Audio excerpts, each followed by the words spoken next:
The Stuff's notebook. I plan out everything in it. Scripts, movie stuff, ideas, school notes, to-do lists.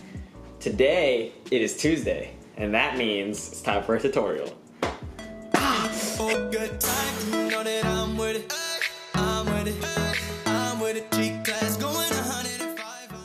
First off though, we gotta talk about some announcements. Everyone, we have an announcement to make That we have coming up. So the first announcement is that I started editing the My Year video. The one, if you haven't seen the one from last year. So I guess for 2018, well, you'll see. You were a vision in the... So this year will be year 2 of filmmaking, and it'll be the My Year video. So I started editing it. I hope it comes out around December, but I'm really excited for that. Second announcement, I might potentially, still deciding if I want to do it, do like an art show in Seattle. But today, the tutorial that you're waiting for, we're gonna be talking about how to make your photos look cinematic. And I'm talking like, you know what? Let's just get into it. Alright guys, we are here in Lightroom. We are going to be talking about a picture I took of my friend Tony in Guatemala. Fun fact about Tony, a fun story about Tony is he followed us around throughout the mountains of Guatemala. He helped carry my bag, he helped fly my drone. He was a total G. I love Tony. And if you haven't seen, this is the after picture that I posted on my Instagram. It's a totally different picture, in all honesty. Today, I'm not here to be showing you guys how to colorize your photos. If you guys want to see a video on that, that's a whole nother video, and we can totally go there. You just have to drop a comment and tell me you want to see it.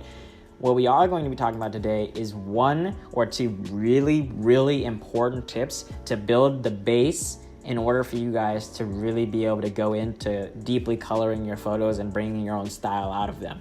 Now, obviously, I have a bunch of presets that I've built over the course of my time that helps bring the colors out in the photos that I want. There are a couple things that I do on every single picture before I even get anywhere near into the HSL color tabs of Lightroom. Now, the first and biggest tip I can give you guys has to do with the tone curve. Now, a lot of photographers and people who are new to Lightroom are insanely scared of the tone curve. I know I was. I mean, it's intimidating. What is all this? Like, what is this? This is just like so scary. Here, I'm gonna simplify it for you really, really quick. This down here, the bottom point, is the blacks, the shadows, the dark colors of the picture.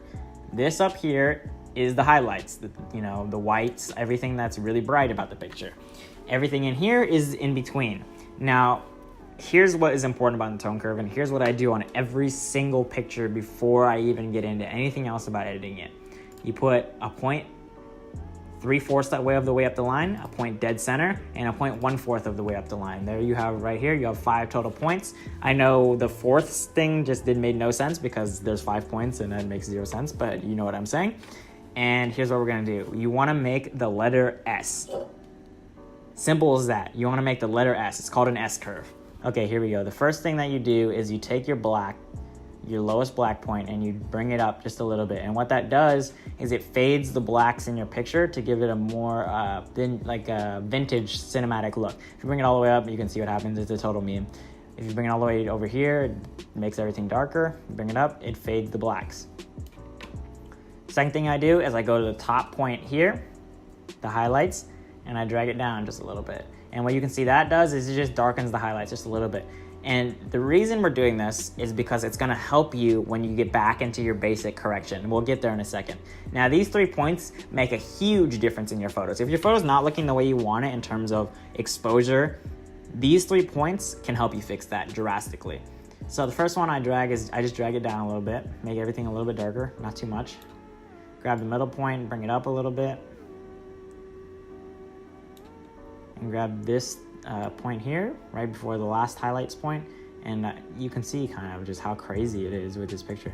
I actually am gonna drag it down a little bit, and I'm gonna grab this last highlight point and kind of readjust it a second here. Drag this one back up.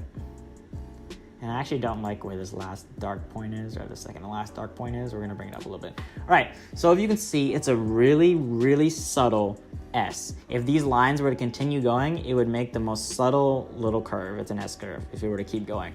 Now, why this is important, let me toggle it on and off. This little switch here, if you didn't know, will toggle on what you've just done on and off so you can see. It brought up the blacks and brought down the highlights a little bit. Now, I wouldn't say, personally, I would not say the picture looks so much more and amazingly better. But here's where this is important, is this small adjustment makes all the difference when you go back through and edit your picture. So we're gonna keep this on. We're gonna go back up. The second tip I'll give you, besides the fact that you need to be shooting raw in your camera, if you're not shooting raw, I mean, I don't know what you're doing, but like you need to be shooting raw.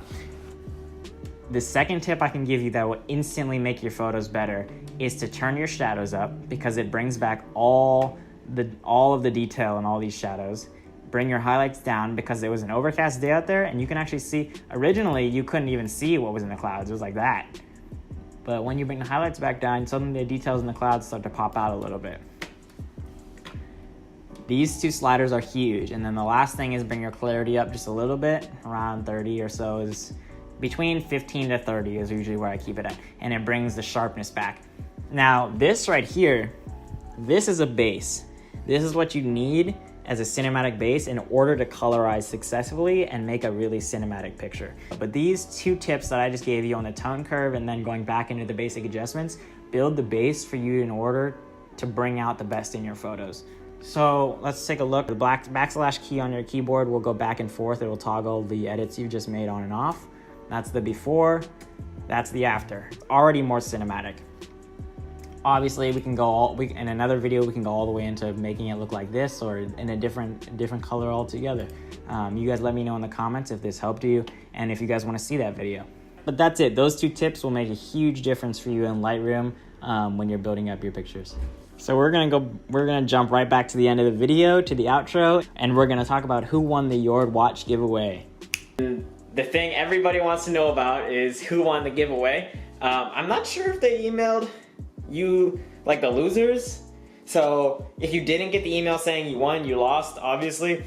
But the winner is Colin Lenhart.